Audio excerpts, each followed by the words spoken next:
Asalaamu calaykum waraxmatullaahi wabarakaatuhu. Kusoo dhawaada kanaalka xasanaad oo aad uga barateen inaad ka daawataan muuqaalo aad iyo aad wacyigelin ugu jirto iyo mataqaanaa iyo waanin intaba waxay anfacdaa mu'miniinta.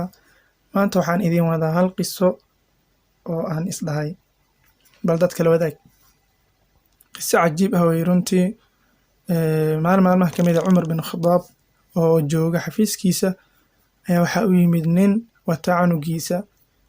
Kadib ayuu Cumar la yaabay, markaasuu wuxuu yidhi weligay ma aanan arag canugii aabihiis sidan iskugu eg.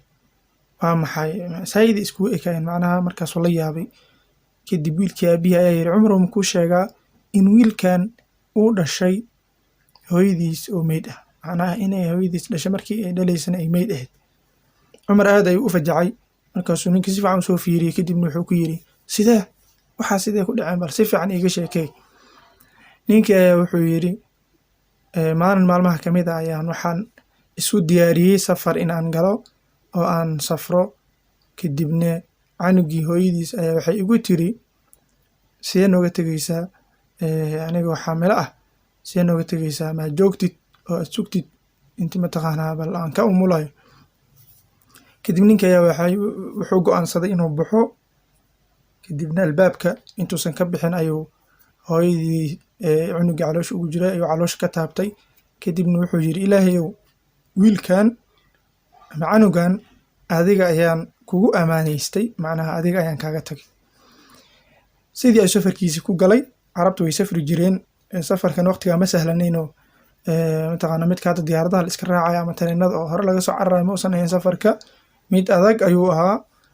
Muddo ayayna maqnaan jireen sidii caadada ahayd. Markuu muddo maqnaa kadib ayuu soo ragaal celiyo soo laabtay. Isna guriga hadduu yimidba waa xiran yahay, guri oo laga tagay oo la xira wey. Dadkii deriska ayuu u qayliyey. Kadibna wuxuu yidhi bal maxaa dhacay oo guriga mataqaanaa ciddii aawen markaas waxaa la yidhi Allah u naxariistaa la yidhi xaaskaagii way dhimatay. Allahu akbar. Taydii ayaa dhamaatay, way dhimatay. Mataqaanaa gurigiyaa loo furay, deriskiyaa mataqaanaa cunto u keeneen. Intii uu meesha fadhiyey oo cuntadii cunayay ayuu wuxuu arkay qiiq aad iyo aad u daran iyo olol ka socdo meel aan ka fogeyn. Kadib dadkii wuxuu yidhi waa maxay meeshan? Waxaa la yidhi waa qabrigii xaaskaaga oo mataqaanaa maalinkaa duugnay ilaa hadda sidaas ayuu qiiqa uga socdaa. Ninkii wuxuu dhahay waxaan ogaa xaaskayga inaysan jirin qof iga aqoon badan. Waxay ahayd qof taqiyad saalixad ah, aad iyo aad u cibaadaysato, wanaagsan. Way i cuntaami weyse ayuu yidhi qabrigeeda in uu saas u qiiqo. Macnaha qiiqan waa taqaanaa qabriga hadduu ololo dee qofka waa qofka markii xoogaa xaaladeeda xun tahay oo dhibaata ay jirto. Kadib waxaan go'aansaday ayuu yidhi dadkii inaan u yeero. Dadkii ayuu isugu yeeray. Wuxuu yidhi na keena qabriga ayaan tegaynaa. Qabriga ayaa sidaa lagu yimid. Kadibna waxaa la bilaabay in qabrigii la faago oo la qodo oo dib loo qodo. Qabrigii markii la qoday isna waxaa loogu tegay hooyadii oo dhimatay sidii caadada ahayd. Waa la duugay laakiin aanan jiifinoo fadhido, waa fadhidaaba, iyo canug yar oo wiil ah oo ag fadhiyo hooyadiis oo caafimaad qabo, aad iyo aadna iskaga ciyaarayo. Dadkii ayaa fajacay oo yaabay.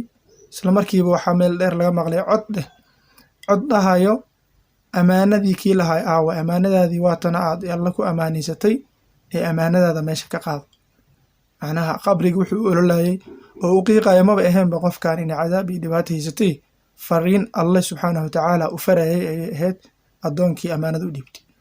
Culimmadu waxay leeyihiin haddii uu dhihi lahaa ilaahay oo adiga ayaan kugu amaanaystay wiilkaas ama canugaas xaloosha ku jira macna hooyadiisna, ilaahay subxaanahu watacaala amaanadiis u gaarsii lahaa. Laakiin wax waliba waxaa ka weyn qadarta. In la dhintaay waajib waayo. Marka in la dhintaa haddii taadi dhamaato wax walba uga hortegi lahayd, ilaahay subxaanahu watacaala ayaa ku ilowsiinayo oo qalbigaagaba waa laga saaraya isla markii.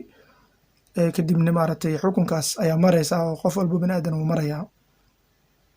Marka waa runtii qiso aad u yaab badan. Haddii aad hore u maqashay waxaa waaye waa kaa haddaadan maqlin maanta ayaan kula gartay inaan kusoo gaarsiiyo adigana la garo oo mataqaanaa sii gaarsiiya asxaabtaada kale. Fadlan aad iyo aad ayaan kaga codsanayaa kanaalkan inaad kusoo biirtaan oo aad subscribe saartaan. videoga share gareysaan, like saartaan. wixii qisooyin sidaan oo kale aad haysiin ama mid lamida aad mataqaanaa maqashay ama iyada naftigeeda hore oo maqashane, fadlan commentiga noogu soo reeb oo halkaas noogu soo sheeg. aad iyo aad ayaan idinkugu mahadcelinayaa waqtigiina qaaliga ah oo aad muuqaalkan ku daawateen. جزاكم الله خيرا. السلام عليكم ورحمة الله وبركاته. أشرقت نفسي بنور من فؤادي حينما